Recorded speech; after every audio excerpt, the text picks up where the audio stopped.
Okay, hello everyone, and here's your recorded class for this week. Just going to complete the discussion about gastrointestinal disease, and then maybe if we've got time, I'll move on to the urogenital system, to see how far we get. Because I do want to discuss in some detail the role of Escherichia coli, E. coli, as a pathogenic organism. E. coli is a common commensal of our gut. It's a major part of our microflora, but those are non-pathogenic strains. E. coli has many different strains, and some of them have pathogenic qualities. And those with pathogenic qualities are sometimes very well tolerated by other mammals and not tolerated by humans. So there's a possibility of fecal oral contamination from, say, cattle or even poultry, then we can acquire disease. In addition, there are strains, pathogenic strains, which circulate amongst the human population as well, make their appearance every now and again. Well, E. coli is a normal gram-negative rod. Here it is. You've seen it in lab very frequently by now. And you'll know that this is part of the normal gut flora that we have. So there are a number of different strains of E. coli which cause gastrointestinal disease. And they're characterized by causing diarrheal disease of one form or another, some a lot more serious than others. And the first one that we're going to discuss is enteropathogenic E. coli, EPEC, EPEC. And this is a very common cause of diarrheal disease, and it's spread by the kinds of fecal oral routes that we're now familiar with. It can be spread through food contamination, but it can also be spread directly by handshake or whatever, and also by fomite, but to a much lesser extent than it is transported by contact or by food. It's a very, very common cause of diarrheal disease anywhere where the sewage systems are poor, and especially where people do not have access to water to wash their hands. In healthy adults, it is a self-limiting disease and does not usually require any treatment. It has a very strange characteristic, and that is, I'll show you here, it causes the intestinal mucosa to form these strange pedestals with the bacterium perched on top, like this. And that is reversible. In healthy adults, this is self-limiting, the disease passes off and the mucosa return to their normal structure. That's not a major problem in a healthy adult population, but in children, it is a major cause of infant mortality, especially in developing countries. It is extremely easily spread from child to child. Children don't wash their hands for a start. And in crowded settings such as a nursery, kindergarten, these kind of places, it can spread in epidemic fashion through the children. And it is dangerous. Any diarrheal disease in a child, in an infant especially, is dangerous, and even in a small child. Because their total volume is small, the diarrhea causes them to void body fluids, and they dehydrate very, very quickly and lose electrolytes as well. So it is EPC is extremely dangerous in children. So the next one is enterotoxigenic E. coli. And the reason that this is important is not that serious a disease usually. And this is a very famous traveler's diarrhea. This is the kind of diarrhea that people complain about when they travel and they eat unfamiliar food, or else they buy food from unfamiliar sources. That is the major problem, because sometimes if they buy food on the street, for example, a street vendor, may not have access to water, for example, or ways of sterilizing their hands. And they can if they have diarrhea, they can very easily transmit it to the food that they serve and then off to anybody buying that food and consuming it. The interesting thing about this is that this strain produces a toxin, which is similar to the cholera toxin. And that is that it alters the function of transport proteins in the cell membranes of cells of the mucosa. And it causes them to flood out water.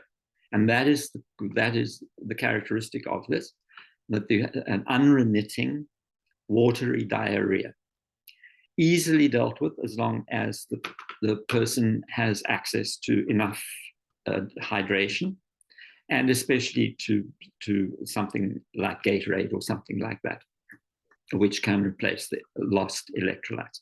But this is usually self-limiting, tremendous nuisance, especially if you're traveling, but is not usually treated with antibiotics or anything like that. In any of these diseases, you have to make a choice.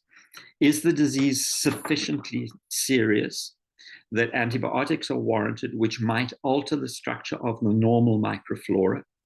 Or is the disease likely self-limiting and you retain a completely normal gut flora? It's usually much more advantageous to try and avoid the use of antibiotics. Quite apart from the fact frequent use of antibiotics causes resistance to arise. And in many of these E. coli, pathogenic E. coli, that is exactly what has happened.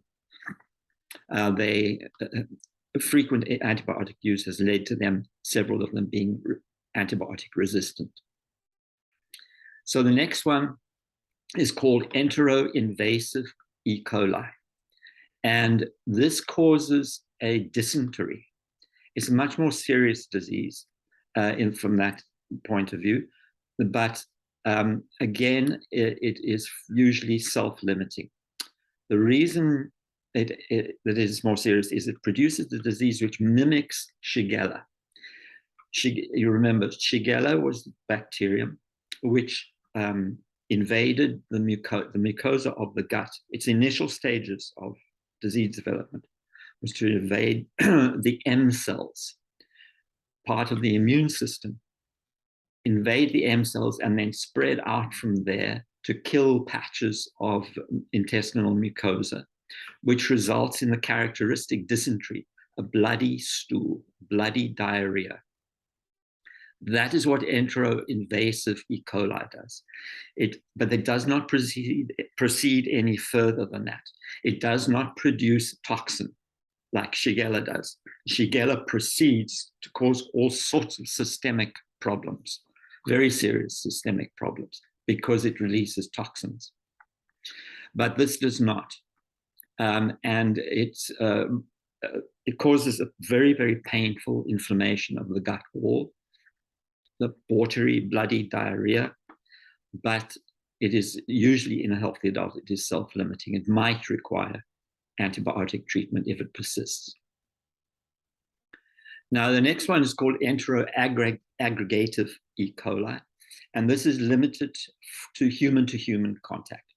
These other ones that I've talked about, and the next one I talk about, are frequently also acquired through contact with animal feces, especially cattle or sometimes poultry. But this one does not. Enteroaggregative E. coli, again, causes a self-limiting disease. In infants, excuse me, it may be more serious because it can set up a relatively chronic infection. But in normal, healthy immune system adults, it is self-limiting. And this one, when you examine the growth of the cells in the gut, you see they stack together like this.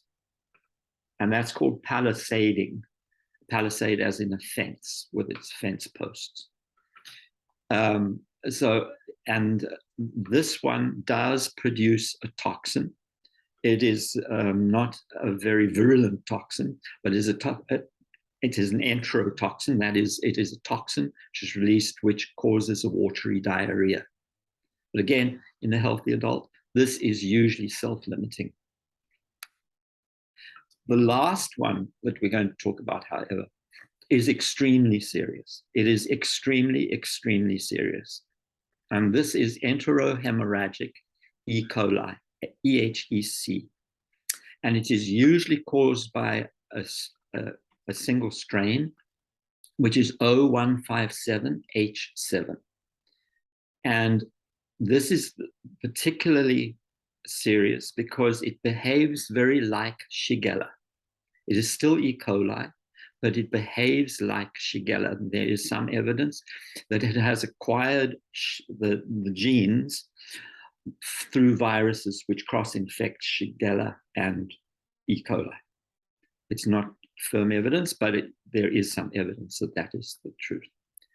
And in contrast to Shigella, however, this is an enterotoxin. It is a toxin which is accumulated in the E. coli cells and is released when the cells die. It's a very powerful toxin. And there's actually a set of toxins that is released. So this raises a very serious problem in treatment.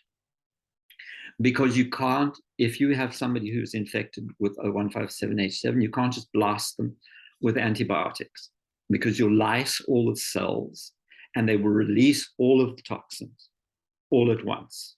And then the body, although you may not have the cells anymore, it is the toxins that cause the real problem. And they, first of all, the infection itself behaves like Shigella. Again, it invades the M cells, then spreads through the mucosa, killing off patches of tissue and causing a bloody dysentery, a bloody diarrhea, rather, a dysentery. And the damage to the intestine can be extensive. This is very, very powerful pathogen. The real problem with this, however, is that it causes a syndrome called hemolytic uremic syndrome, which also occurs in Shigella, in shigellosis. And these Shigella-like toxins do two things. The first is that they impact directly on renal tissue, on the tissues of the kidney. And they cause inflammation and malfunction of kidney and can actually cause kidney failure. The second thing they do is they cause very, very small blood clots to form in the fine capillaries of the organs and of the periphery of the body. And they not only do they start blocking up the capillaries, etc., and causing problems like that, but they also cause the breakdown of red blood corpuscles. And those red blood corpuscles now have to be processed. And one of the things that happens is that those fragments start to accumulate in the kidney tissue, exacerbating kidney damage. And in addition to this, the blockage by the thrombi, these microthrombi, can begin to shut down organ function. This is an infection with O157H7 can very rapidly become a critical situation. And these are very, very difficult cases to deal with. And people, even if they recover, can be left with extensive organ and especially kidney damage. So this is a really bad one. We do periodically, we will hear about outbreaks of O157H7. And they are almost always tied to slaughterhouse contamination of meats during the slaughtering and process. And when the cattle, for example, are gutted, and they have allowed feces to contaminate meat. And this is we will periodically, not very frequent, but periodically hear of recalls of meat due to this O157H7. But the cases do arise just individually as well, just through bad luck or chance. You do hear every now and again of an individual case where somebody has acquired it. But by far the largest route of contamination is through cattle, through slaughterhouse mismanagement. The others are all things which transmitted usually by poor hygiene, poor toilet facilities, etc. And you can't overemphasize the importance of having the ability to wash our hands. This takes away one of the major routes of contamination. And in areas where there's good sanitation and good hand washing facilities available, these diseases are extremely rare. They may still occur, but they seldom occur on a constant or epidemic level. Okay, so here's another interesting one. This is a bacterium called Helicobacter. Helicobacter is a good name for it because it's a loose spiral shape bacterium. And in the old days, when people got ulcers of the stomach, peptic ulcers, it was usually attributed to stress, to worry, etc. And it turns out that this has very little to do with it. It might exacerbate it a bit, I suppose. But the actual cause of stomach ulcers is by a specific bacterium, is Helicobacter pylori. And in fact, it's commonly present in people's stomachs. 30 to 50% of people have Helicobacter present in the stomach. Now, this is extraordinary because this means that this bacterium is living at a pH of around 2. Very, very, very unusual. And it's not an archaean either. It's usually the archaea that live in these extraordinarily difficult circumstances. But this is a regular bacterium. It can survive in the stomach because it produces a urease. Urease is an enzyme which breaks down our commonest product of nitrogen metabolism, protein metabolism especially. It breaks down urea and produces ammonia. And ammonia is basic. And the bacterium can surround itself with a neutral environment in which to reproduce and everything else by producing urease and creating a high ammonia environment, which neutralizes the hydrochloric acid. However, the presence of the bacterium, especially if it blooms, if they get a sudden increase in number, they can disrupt the stomach mucosa and produce a reaction both from, from the immune system as well as a reaction because they open the mucosa up to destruction by the acid. Our mucosa are protected from acid by a sheet of mucus. And if that gets disrupted, then the tissues, actual tissues of the stomach can become damaged by the acid and also attacked by the enzymes which the stomach produces, the proteases which the stomach produces. So this usually what is done to treat this is that they will treat with antimicrobial drugs specific to Helicobacter and then also reduce the amount of acid production by the stomach by one means or another. It's quite difficult to diagnose because many people have it but don't have it as a disease-causing organism. But biopsy and culture will show it. But they also do this interesting breath test where they look for the presence of ammonia in the breath as a result of urea breakdown in the stomach. This is an elaborate diagram if you have further interest. Here they are here. You can see it's this lazy spiral helical shape. They normally just present in mucus like this, but if they begin to settle on the stomach, on the mucosa, they can disrupt this sheet of mucus. Still, so they can survive because of their ability to produce ammonia, but they cause this inflammatory response and attack by the hydrochloric acid to result in an actual ulcer in the stomach wall. That ulcer may be so serious that it penetrates entirely through the wall and causes a perforation of the stomach, a very critically dangerous situation.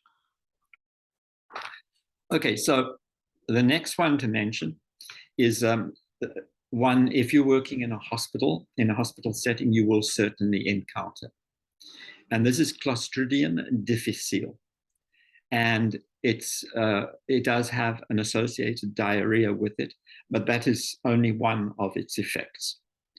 Clostridium is a genus of bacteria which are obligate anaerobes. And this one is a normal part of our gut flora, and it never, under normal circumstances, it does not flourish. It just occurs in odd pockets of the intestine where it can survive in anaerobic conditions. It is a spore former, though, so spores may be present throughout the gut. It is largely kept in check by the vigorous growth of all of the other microflora. So these are obviously gram-positives since they form endospores, but they are commonly associated with healthcare settings and with the elderly. And that is because the diarrheal disease in the elderly is also extremely serious, can arise for many reasons, and is frequently treated, has to be treated with very, very heavy duty antibiotics. And those antibiotics wipe out the microflora of the gut, which normally keep Clostridium difficile in check. And once the gut is cleaned of most of the microflora, Clostridium difficile sets up a situation. It spreads out from these isolated, remote parts of the intestinal wall where it's been able to cling on. It spreads out from there, and it does so by creating a pseudo-membrane. Now, where else have you heard about a pseudo-membrane? Think. It was diphtheria, right? Corynebacterium diphtheria did the same thing. It causes the wall of the intestine to produce a tacky, sticky mucus in which the bacteria become entrapped to set up their own anaerobic environment. Embedded in that sticky mucus are dead cells which proliferate from the damaged intestine.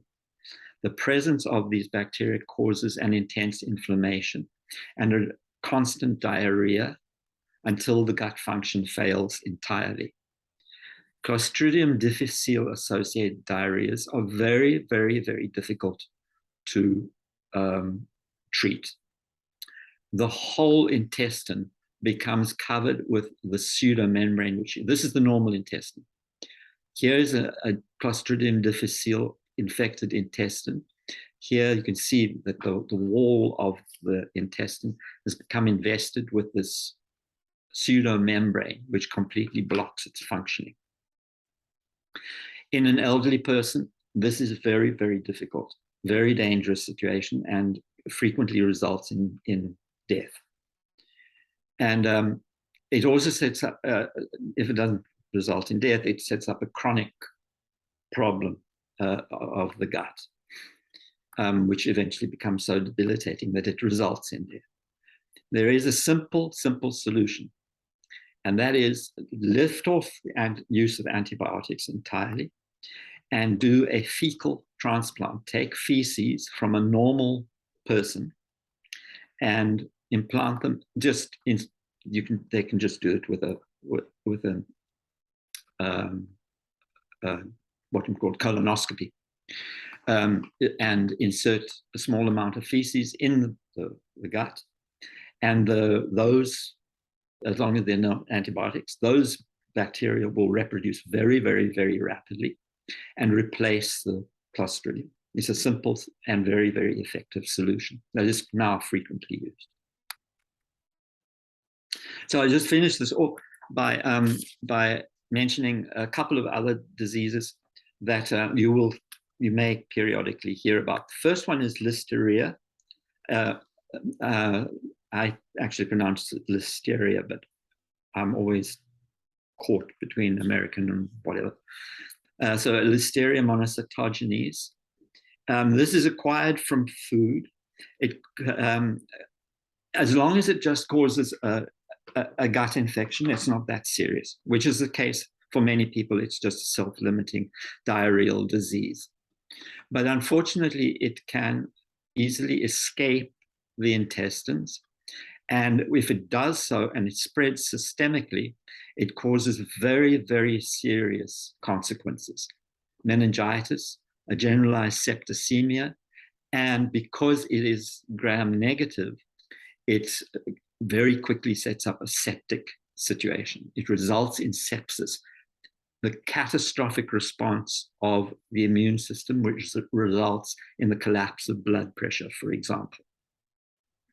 The problem with listeria, it's not that common, but the problem with listeria is that it survives and grows actively at low temperatures. So it is a psychrophile, and it's able to grow in refrigerated meat. So that makes it very, very dangerous as a contaminant. And it, again, is acquired through fecal contamination from animal feces usually. It is especially dangerous because if a pregnant woman acquires listeria, it can spread to the fetus. And that almost invariably results in mortality of the fetus. So it's extremely dangerous from that point of view. But now, surprisingly enough, I haven't mentioned the next one, which is Campylobacter. And Campylobacter is an extremely, extremely common cause of foodborne illness. In fact, it's the leading cause of foodborne illness. And the reason for that is probably because it is extremely common, very well tolerated in the gut of cattle and of poultry as well. And it does, if you suddenly go down with a bout of diarrhea with bloody pain and fever, and even extending to dysentery, to a bit of blood in stool, but it is a self-limiting disease. It is almost certainly Campylobacter. And there are more than 1 million cases in the United States every year. This is especially easily transmitted by chicken. And it is very, very, this is one of the reasons why chicken should always be cooked so that the interior temperature reaches 165 degrees. That will wipe out most bacteria, but it will especially wipe out Campylobacter, which is the commonest cause of diarrheal disease caused by eating chicken. The last one I'm going to mention, because of interest, you will have seen this bacterium in lab, and this is Bacillus cereus. And Bacillus cereus arises in grains, in cooked grains.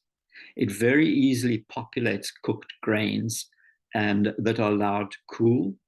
And so, for example, sushi, rice, these sorts of things. Bacillus cereus acquire foodborne disease from these is very common. And it's interesting because it works in a similar system to that of Staphylococcus aureus. You remember Staphylococcus aureus grew in food and released a toxin. It released an enterotoxin, a toxin that would affect the gut. Bacillus cereus does the same.